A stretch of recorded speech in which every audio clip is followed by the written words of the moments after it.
Head on to attorney general, एक legal responsibility का question है। लीगल रिस्पॉन्सिबिलिटी मतलब साइन करना, जैसे कोई लॉ आता है उसके नीचे में, ब्रिटेन में क्या होता है ना, ऐसे मिनिस्टर साइन करता है अपना। सो बेसिकली उसने अपना जैसे ही साइन किया, ही becomes legally responsible for that act. Okay, वैसे वो चीज इंडिया में नहीं है। तो वो चीज जो है इंडिया में नहीं है, लीगल रिस्पॉन्सिबिलिटी नहीं है, we have collective responsibility. Clear है? Okay.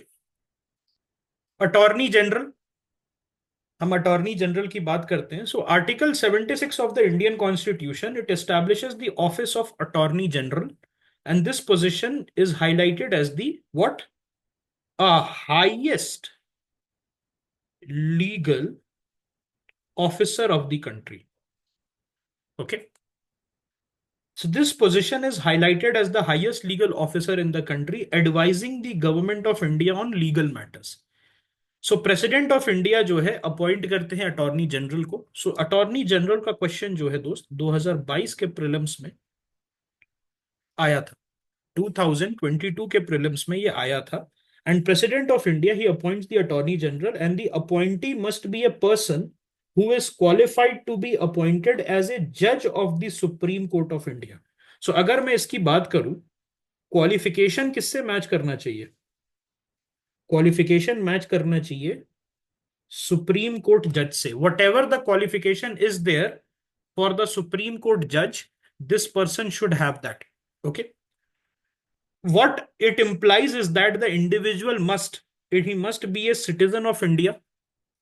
He must have served as the judge in a high court for at least 5 years, or he must have been an advocate in high court for at least 10 years, or he must be considered an eminent jurist in the opinion of president.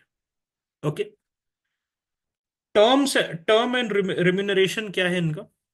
So term and of office for the AG is not fixed, meaning there is no specified duration for which they are appointed. So suppose, uh, allow me to just ask you a question. 2014 में मोदी जी आए थे, तो क्या उस समय जो एजी थे उनको रिजाइन करना होता था?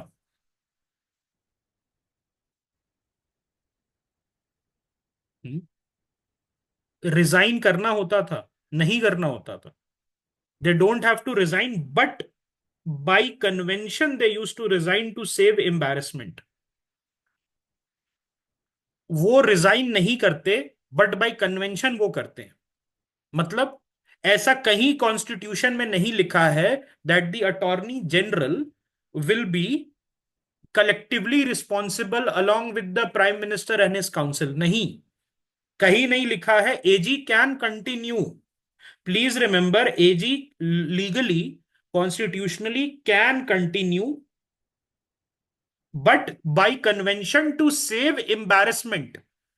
क्योंकि नया अगर प्राइम मिनिस्टर आ गए तब क्या होता है, तब उनको निकाल देते हैं। लेकिन जैसे हमने देखा 2019-24 में मोदी जी ही आए, 2 बार सेम प्राइम मिनिस्टर, तब एजी ने आप जो है रिजाइन नहीं किया। वाई? बिकॉज जिन्होंने लगाया था वही फिर से रीइलेक्ट हो गए। सो AG serves at the pleasure of the president, indicating that their tenure is not secure and they can be removed any time without any specified procedure or grounds for removal.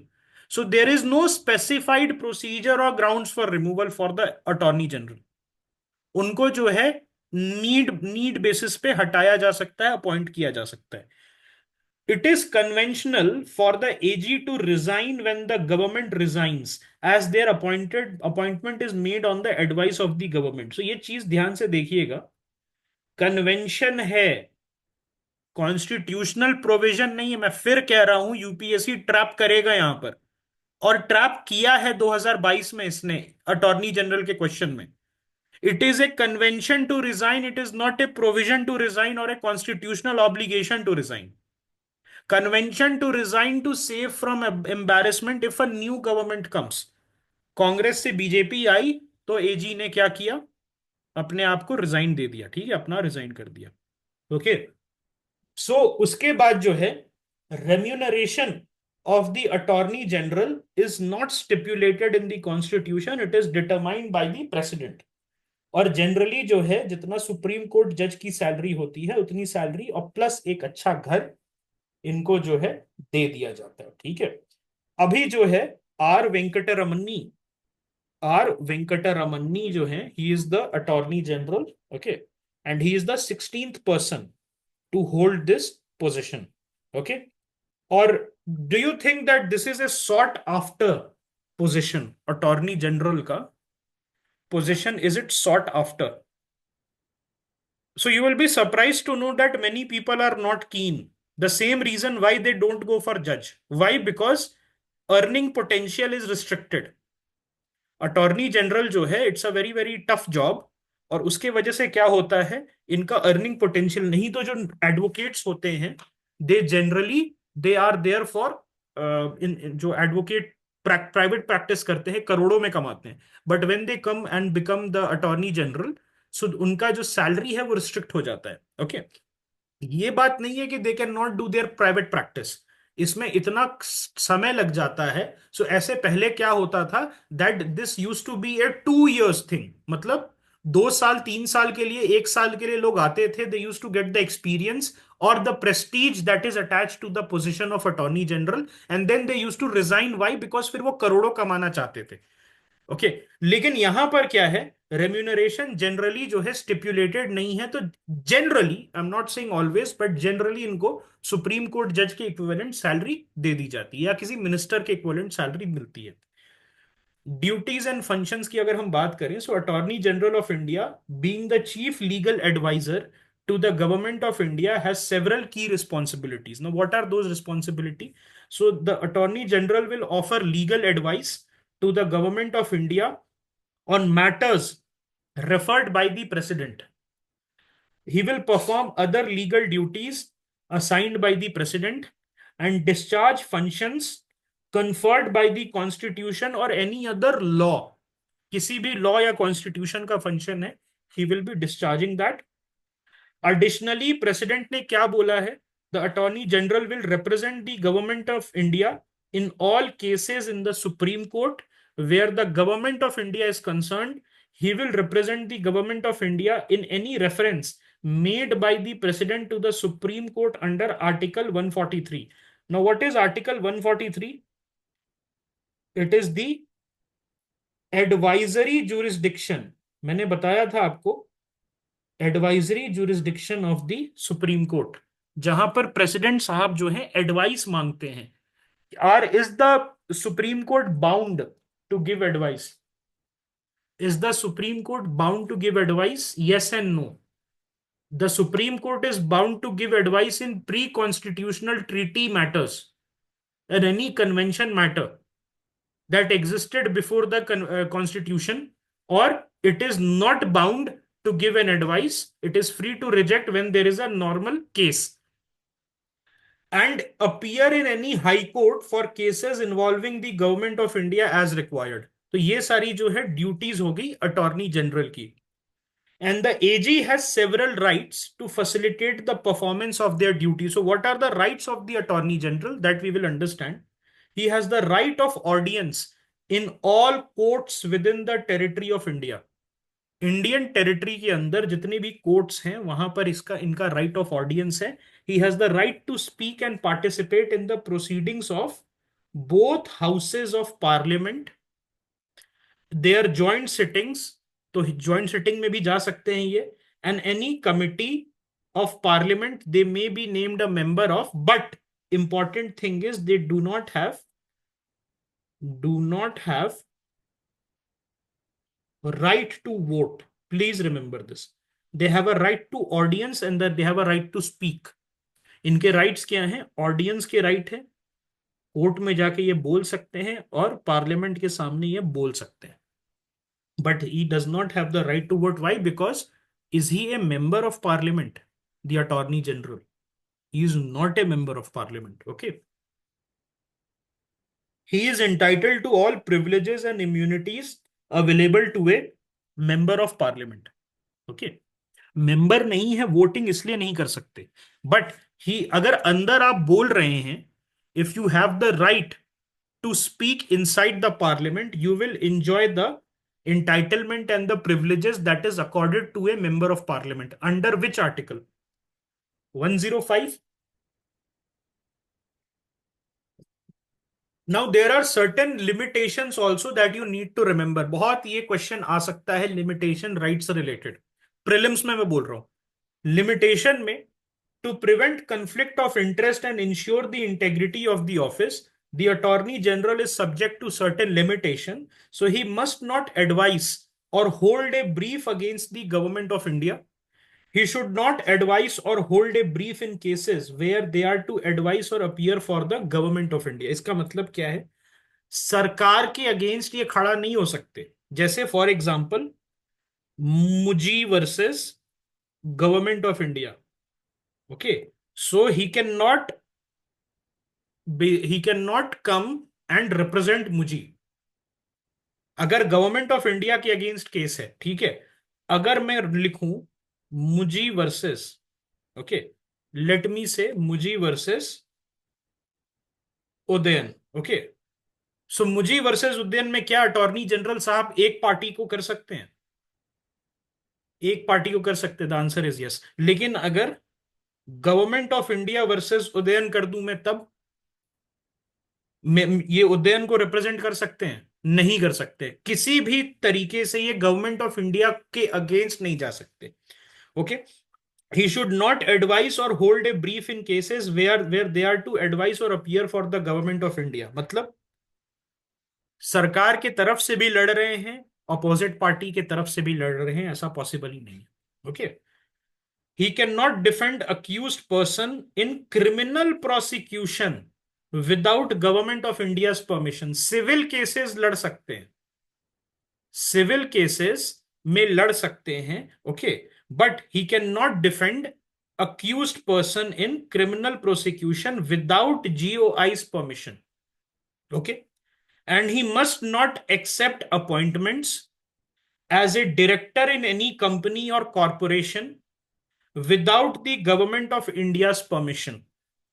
Okay, and he should not advise any ministry, department, statutory organization or PSU unless the proposal or reference is received through the Ministry of Law and Justice।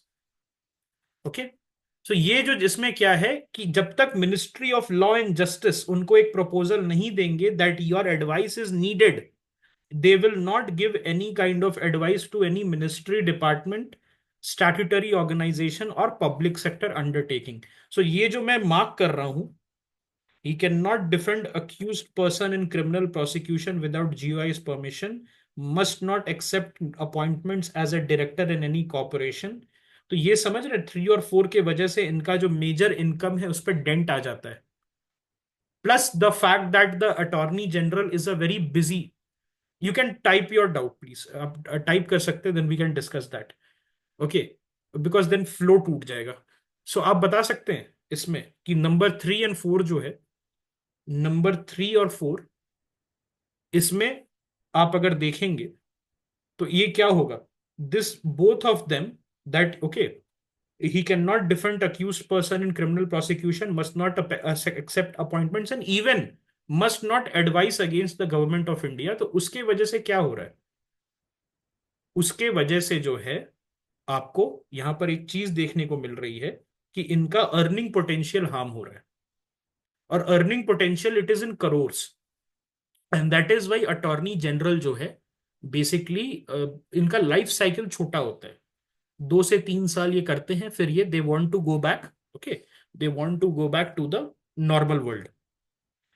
AG, please remember, is not a full-time counsel for the government and is not considered a government servant। Okay, all right। Attorney General was chief counsel for EPFO in case of Kohli versus EPFO। Yes, so EPFO is a government department, no? Isn't EPFO a government department? So here we are trying to tell you about advice। Advice बेमतलब का नहीं दे सकते। Okay, advice जो है वो बेमतलब का नहीं दे सकते।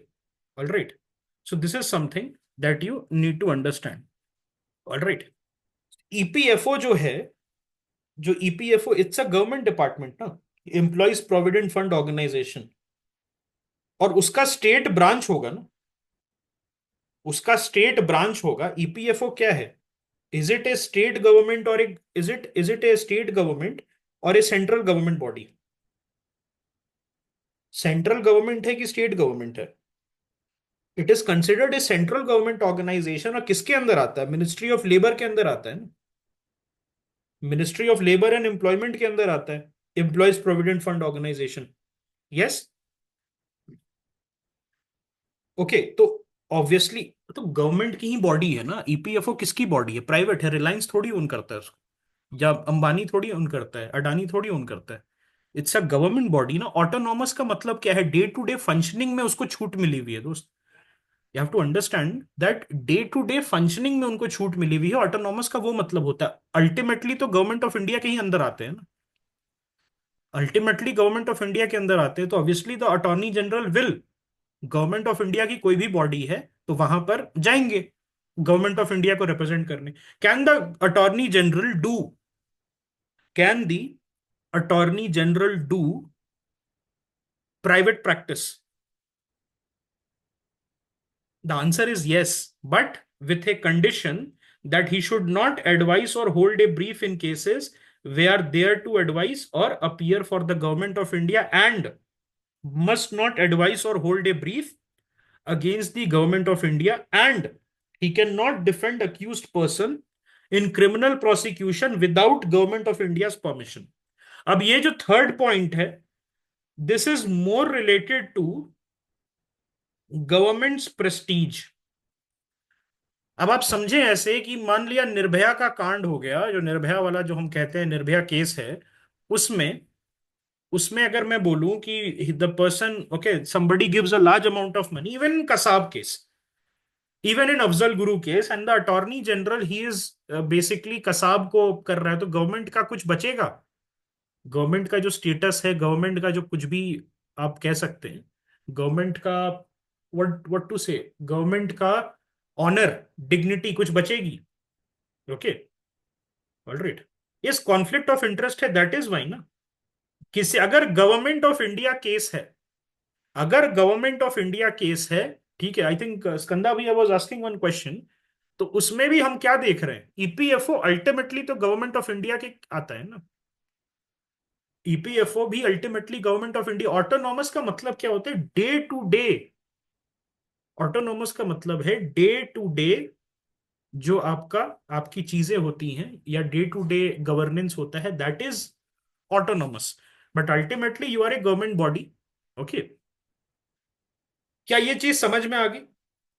Please remember, they are permitted to engage in private legal practice, this is very important, provided it does not conflict with their official duties. अब हम बात करते हैं सॉलिसिटर जनरल ऑफ इंडिया के बारे में, एन एडिशनल लीगल ऑफिसर। अब देखिए, एजी क्या अकेले कर सकते हैं काम? Attorney general, you did not answer point 2. This one should not advise or hold a brief in case where they are to advise or appear for the government of India. Advice का मतलब है जैसे आप किसी के chamber में गए, okay, और वहां पर आपने एडवाइस ले ली उनसे कि मुझे ये केस में मैं क्या कर सकता हूँ, what can be the legal strategy, और कोई और जो है उस केस में रिप्रेजेंट कर रहा है। For example, let me say that there is a case, and उसमें जो है one of the party is government of India. So the L जो एजी है, attorney general, that person should not tell, okay, that person should not tell any legal strategy to any other parties. He should not hold a brief, मतलब किसी भी तरीके से consultation नहीं देना है, अपीयर तो करना ही नहीं है, उसके साथ साथ कंसल्टेशन भी नहीं देना है। ओके, सो ये चीज है। ऑलराइट, यस, लॉयल रहना है गवर्नमेंट ऑफ इंडिया को। दैट इज, अगर even if they ask for, कैसे हो जाएगा? कोई आस्क करेगा तभी ना। अटॉर्नी जनरल इतना बड़ा पोजीशन जो है, देखिए, मस्ट नॉट एडवाइस और hold a brief against the government of India. Against मतलब you are exactly against, okay, मुजी versus government of India, this is okay. So you must not, the attorney general must not hold a brief और advise मुजी। But ऐसा भी होता है ना, that मुजी, government of India and others, ORS versus Udayan. Okay, तो इसमें क्या है? एक तरफ गवर्नमेंट ऑफ इंडिया मुजी है, और एक तरफ जो है there is a different person. Okay, so इसमें क्या हो रहा है, इसमें जो है मल्टीपल पार्टीज आर देयर, तो किसी भी पार्टी को जो है, किसी भी पार्टी को जो है आपको नहीं देना है। You can only appear for one party. कौन सी party? Government of India. Okay, so ये चीज है। Is it clear? हाँ, मैं ही हूं। Okay, alright. So AG is not a full-time counsel, and he is permitted to engage in private legal practice provided he follows these restrictions. Okay. अब हम बात करते हैं सॉलिसिटर जनरल की। देखिए, सॉलिसिटर जनरल यहीं पर ट्रैप किया था यूपीएससी ने 2022 प्रीलिम्स में, ये कह के कि ये कॉन्स्टिट्यूशन में मेंशन्ड है। Please remember, they are not, okay, they are not mentioned in the constitution, they are specifically created, they are not mentioned. Only and only attorney general is there in article 76. The problem with the 2022 paper was इतने सारे उन्होंने wordings में छुपा छुपा के आपको confuse करने की कोशिश की थी। I can give you two example. One is this question only कि solicitor general, attorney general is mentioned in the constitution. So many people that I know of, they got excited after seeing Attorney General and they marked it yes, correct. तो क्या वो सही है? Please remember, only the office of Attorney General is mentioned in Article 76. No other, okay, no other Solicitor General, Additional Solicitor General is mentioned. This is specifically created to help the Attorney General. Okay, to help the Attorney General. ठीक है। सो एक और trap क्या था, Cripps mission का question था उसमें। और क्रिप्स मिशन के क्वेश्चन में they had tried to trap you by saying that elected representative from the provinces and the princely states. Problem क्या थी? प्रिंसली स्टेट से नॉमिनेटेड आएंगे, इलेक्टेड नहीं आएंगे। ओके, तो इस टाइप के क्वेश्चंस फिर से आ सकते हैं 25 में। You have to be very very careful and at the same time very very thorough. Okay, you have to be very very thorough with the facts. So in the structure of legal officers serving the government of India, apart from the attorney general, there are positions such as solicitor general of India and additional solicitor general of India. मतलब ये जो SGI है, solicitor general, और ASGI, that is additional solicitor general, they are basically there to help the attorney general. अब रोहित ने एक बहुत beautiful question पूछा है दैट हमेशा सॉलिसिटर जनरल ही क्यों दिखते हैं गवर्नमेंट को रिप्रेजेंट करने में। I think you must be referring to Aishwarya Bhati. So Aishwarya Bhati ji जो हैं, she is the additional solicitor general, और वो आपको बार बार दिखेंगी दिल्ली में करते हुए। देखिए, होता क्या है ना कि attorney general is a very very senior lawyer. Attorney general जो है, he is a very very senior lawyer, और सॉलिसिटर जनरल भी सीनियर लॉयर्स होते हैं, लेकिन अटॉर्नी जनरल उनसे भी सीनियर होता है। तो it is not possible for the attorney general to be present in all the cases. तो माइनर और स्लाइटली मेजर जो केसेस होते हैं ना, वहां पर he briefs the solicitor general, जो कि अभी तुषार मेहता साहब हैं, okay, and additional solicitor general, जो कि ऐश्वर्या भाटी जी और उनके साथ और भी लोग हैं। Okay, so all these people, they basically they help the attorney general, और उनसे ब्रीफ लेके they will go to the chamber of the attorney general and उनसे पूछेंगे, सर इसमें what is your input, and then the attorney general will tell this is okay, this is how our strategy will be. और फिर physically जाना possible नहीं है, because आज के डेट में पूरे इंडिया में अभी जैसे स्कंदा भैया ने बताया कि ईपीएफओ पे केस चला था।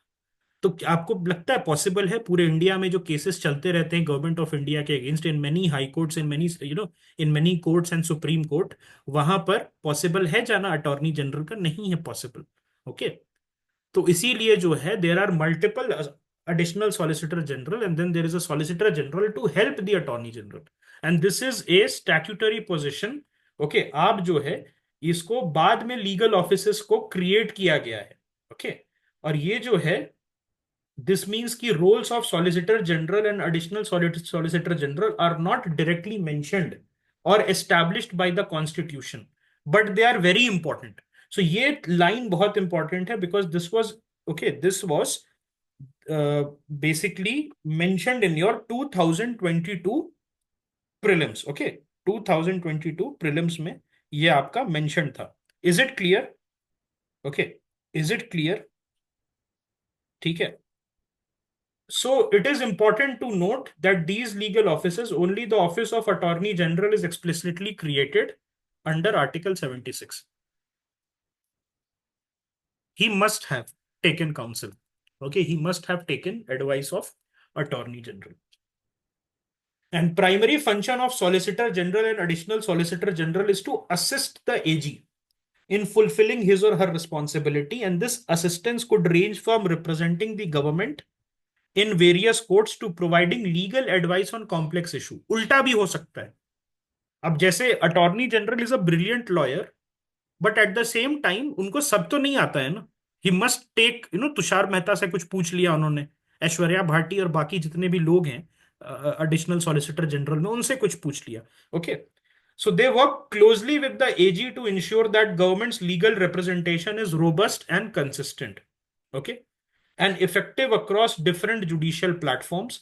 Unlike the AG, the Solicitor and Additional Solicitor General do not have a constitutional office, and their positions are created through legislation or government decision. So statutory position हो सकता है और एग्जीक्यूटिव पोजिशन हो सकता है। मैंने आपको बताया था which is the highest level of protection for an office, which is the highest level of protection possible for an office. क्या मैं कॉन्स्टिट्यूशनल बोल सकता हूं? Mentioned in the constitutional you get the highest level of protection. उसके बाद statutory, और उसके बाद फाइनल एग्जीक्यूटिव डिसीजन से। ओके, मोदी जी ने साइन कर दिया that I will be the this person will be this from today he will be a XYZ post, और फिर उसको मोदी जी अबॉलिश भी कर सकते हैं रातों रात। स्टैट्यूटरी में आपको लेजिस्लेचर के पास जाना पड़ेगा, ओके, और कॉन्स्टिट्यूशनल में कॉन्स्टिट्यूशनल अमेंडमेंट करना पड़ेगा। मतलब अटॉर्नी जनरल का पोजीशन अगर आपको अबॉलिश करना है, you need a constitutional amendment act. Clear है? अब हम बात करते हैं advocate general for the states.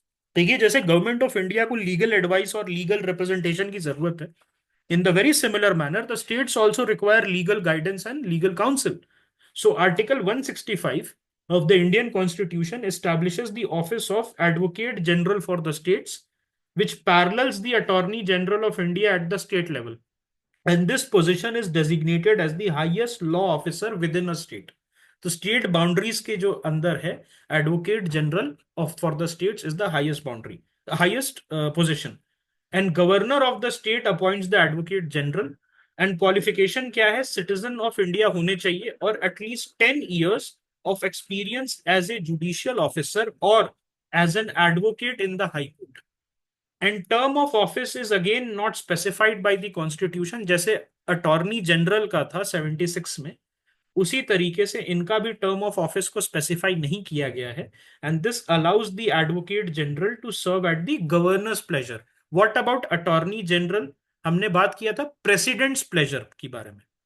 We had talked about president's pleasure, और यहां पर हम क्या बात कर रहे हैं? गवर्नर्स प्लेजर के बारे में। Okay, conventionally the advocate general resigns alongside the government when it resigns. ऐसा कोई है नहीं, जैसे अटॉर्नी जनरल कंटिन्यू कर सकते हैं, लेकिन by convention when the new government takes over they resign to save embarrassment. उसी तरीके से जो है ये advocate general for state can also resign, but ऐसा कुछ भी नहीं लिखा है that they have to resign constitutionally. Remuneration is not predetermined by the constitution but it is set by the governor. Okay, so generally high court के जज का salary जो है उसको मैच करते हैं, या किसी मिनिस्टर की सैलरी को मैच कर दिया जाता है। Duties and rights. So Advocate General's responsibility includes providing legal advice to the state government on matters referred by the governor, performing other legal duties assigned by the governor, and fulfilling functions conferred by the constitution. Similar thing, इनके जो duties और rights है ना, आप ऐसे समझिए मिनिएचराइज हो गए हैं। जो आपके अटॉर्नी जनरल का सेंट्रल लेवल पे था और पूरे नेशनल लेवल पे था, इनका वही सेम चीज है, ड्यूटीज और right, but at the state level. So duties and rights have been miniaturized.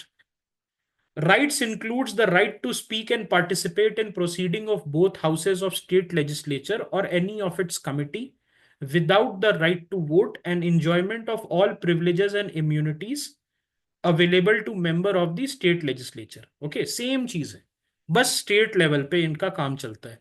तो क्या बिहार का जो एडवोकेट जनरल ऑफ स्टेट है, can that person go and speak in UP legislative assembly? The answer is no. मैंने फिर कहा state level पे हर काम होगा इनका, स्टेट बाउंड्रीज. ये बिहार के जो एडवोकेट जनरल साहब हैं, he has a right to speak in the Bihar legislative assembly और बिहार लेजिस्लेटिव काउंसिल.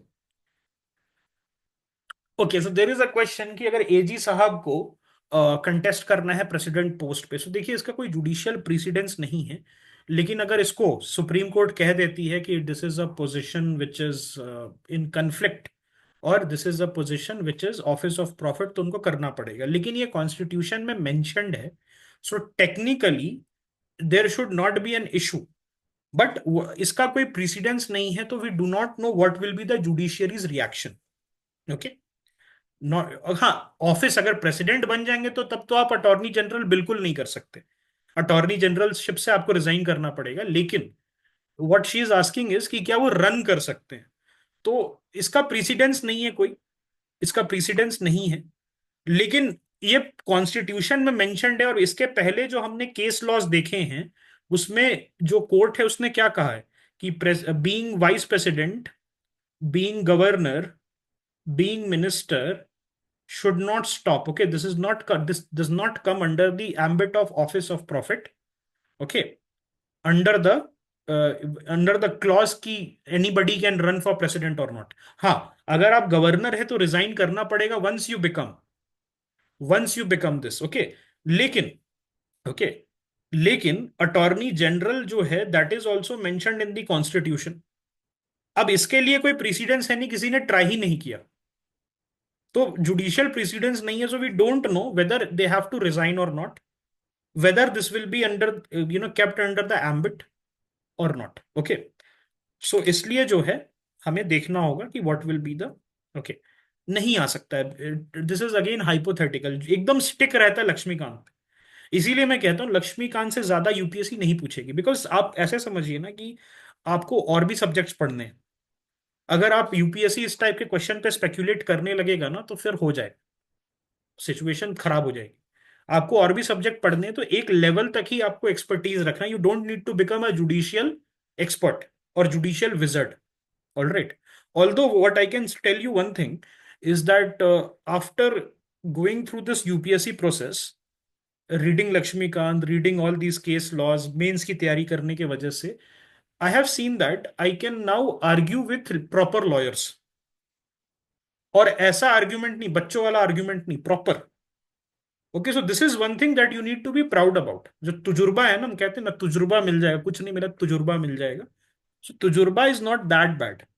ठीक है, पैसा वैसा कुछ नहीं मिलता है, करियर प्रोस्पेक्ट जो है उसके बैंड बच जाती है. लेकिन ओके, ओके,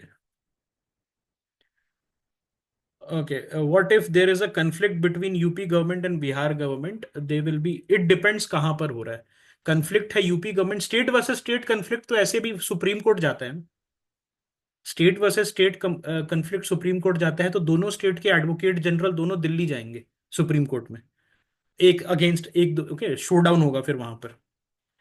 क्योंकि यूपी गवर्नमेंट और बिहार गवर्नमेंट जो है, जब अगर दोनों स्टेट वर्सेस स्टेट कंफ्लिक्ट का original jurisdiction is with the supreme court. Okay, all right.